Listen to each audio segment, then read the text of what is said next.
List of hitmen, fame, power, murder. Who once ruled Hollywood, owned by the Mafia, Hollywood's secret underworld. Behind the glitter, behind the fame, there was blood.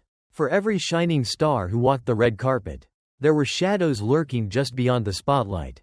Hollywood wasn't built on dreams alone, it was built on deals, debts, and the silent handshake of organized crime. From the smoky jazz clubs of New York to the neon glow of Las Vegas, mobsters didn't just watch from the sidelines, they bankrolled the movies, owned the clubs, and controlled who got to be famous. This isn't the Hollywood of movie magic, it's the Hollywood of fear and favors, where the wrong friend could make you a legend, or make you disappear. In this second chapter of Hollywood's hidden kill list, we uncover the true stories of stars and kingpins whose fates collided in blood and ambition, proving once again that in Tinseltown, every dream has its price. Carmine Galante, the cigar-smoking executioner. They called him the Cigar. To some, Carmine Galante was just another New York gangster; to others, he was the ruthless power behind the Bonanno crime family's bloody rise. Always seen with a cigar clamped between his teeth, even during hits, Galante was a man who believed fear was better than fame. In the 1950s and 60s, his reach extended far beyond Brooklyn. He muscled into the nightclub scene, quietly owning the very places where Hollywood stars and mobsters mingled. Behind every velvet curtain, deals were made, records fixed, scripts financed, and reputations protected. Galante saw opportunity where others saw glamour. His drug pipelines funded movie dreams, and his business associates included talent agents and crooked promoters who owed him their success. But power like that never lasts. On a summer afternoon in 1979, Galante sat down for lunch at a Brooklyn restaurant, his cigar still burning. Moments later, a trio of hitmen stormed in, guns blazing. When the smoke cleared, Galante was dead, his body slumped in his chair, cigar still clenched between his teeth. The photo of that scene became infamous, a chilling reminder that even the king of fear could fall. To Hollywood's elite, it was more than a mob hit, it was a warning. In a town built on illusion, Carmine Galante was brutally real. Jack, Legs, Diamond, the gangster who danced with death. They called him the clay pigeon of the underworld because no one could seem to kill him, until they did. Jack, Legs, Diamond was part bootlegger, part showman, and all trouble. Known for his slick suits and smooth dance moves, he floated through Prohibition-era New York like a celebrity. His bootlegging empire supplied the champagne for speakeasies frequented by Broadway stars and early Hollywood producers. Diamond loved the spotlight almost as much as he loved danger, rubbing shoulders with singers, actresses, and gamblers who worshipped his daring charm. But every waltz with fame brought him closer to the grave. After surviving multiple assassination attempts, his luck finally ran out in 1931, shot dead while sleeping in a cheap boarding house. His story became tabloid legend, a gangster who wanted to live like a movie star but died like a headline. Sammy Davis Jr., the star who danced with danger. He sang, he danced, he defied every rule of his time, and he did it all under the mob's watchful eye. Sammy Davis Jr. rose from Harlem's stages to Las Vegas fame, but behind the bright lights, he performed in clubs owned by powerful crime families. The Rat Pack may have ruled the Strip, but the mob ruled them. Davis's interracial relationships and outspoken politics made him a target, not only of racism, but of those who profited from his success. Rumors swirled of mysterious accidents, veiled threats, and favors owed to men he couldn't refuse. Yet, through it all, he kept performing, flashing that famous grin like armor. To the world, he was pure talent. To the mob, he was an investment. And in Las Vegas, investments were expected to pay, one way or another.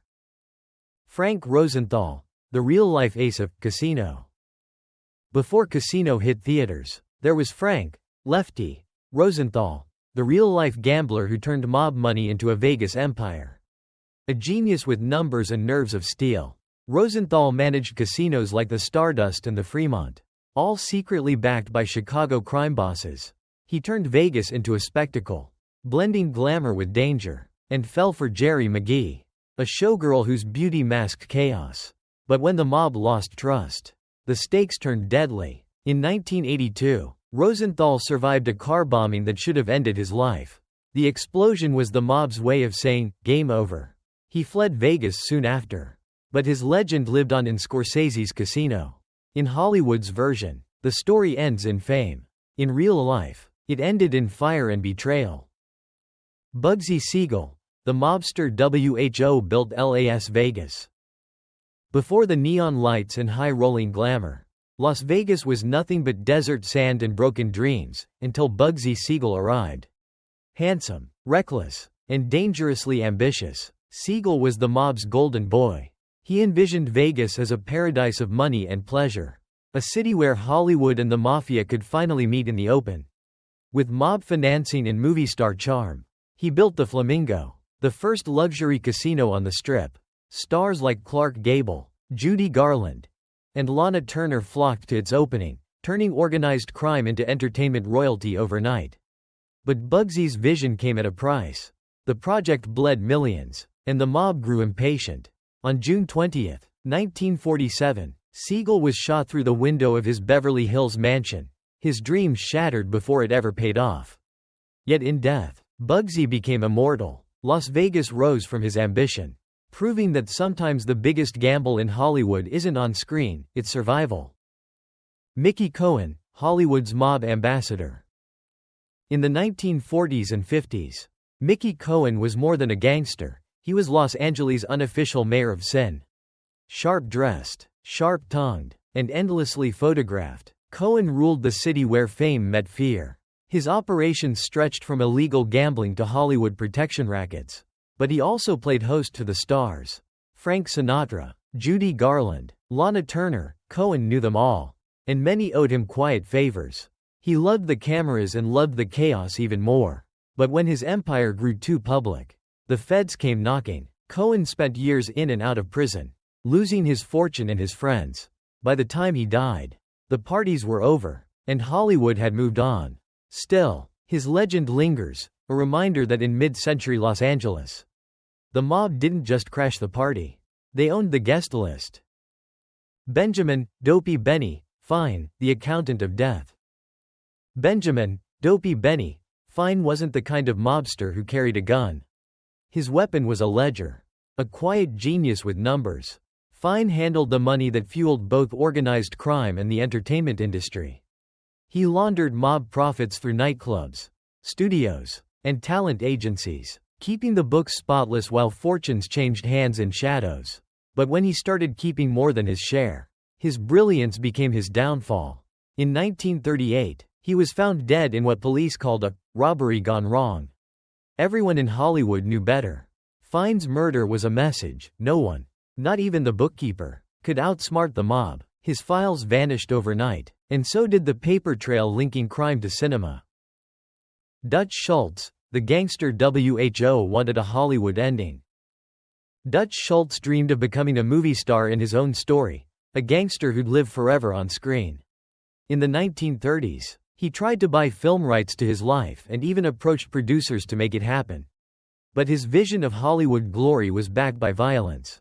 Schultz extorted theater chains, muscled into film distribution, and left a trail of blood behind every deal. When he turned his sights on assassinating a New York prosecutor, his allies turned on him. In 1935, he was gunned down in a Newark restaurant, still clutching his famous dream ledger. His death became mob folklore, and his fantasy of silver screen immortality died with him. In the end, he didn't need Hollywood to make him famous, his death did that for him. Albert Anastasia, the Lord High Executioner. They called him the Lord High Executioner, and for good reason. Albert Anastasia was one of the most feared men in American organized crime. The founder of Murder, Inc., a syndicate that handled hits for hire across the country. But his reach didn't stop at the streets, it stretched into the movie studios and labor unions that powered old Hollywood. If you wanted your production to stay on schedule, you paid Anastasia's men. If you didn't, cameras went missing, trucks caught fire, and strikes appeared overnight. To the studios, he was a ghost in a pinstripe suit, a man whose handshake guaranteed safety. But his paranoia grew with his power. In 1957, While sitting in a Manhattan barbershop, gunmen stormed in and opened fire. Anastasia died instantly. His reflection shattered in the mirror beside him. It was the mob's way of cutting ties, and cutting down a cane. The price of power and fame. From backroom deals to red carpets stained with secrets, Hollywood and the Mafia shared more than money, they shared ambition. The mob financed films, owned the clubs, and shaped the careers of stars who dared to shine too bright. For every hit song, blockbuster, or standing ovation, there were silent debts and whispered threats. And when those debts came due, the cost was always blood. The story of these 9 lives isn't just about crime.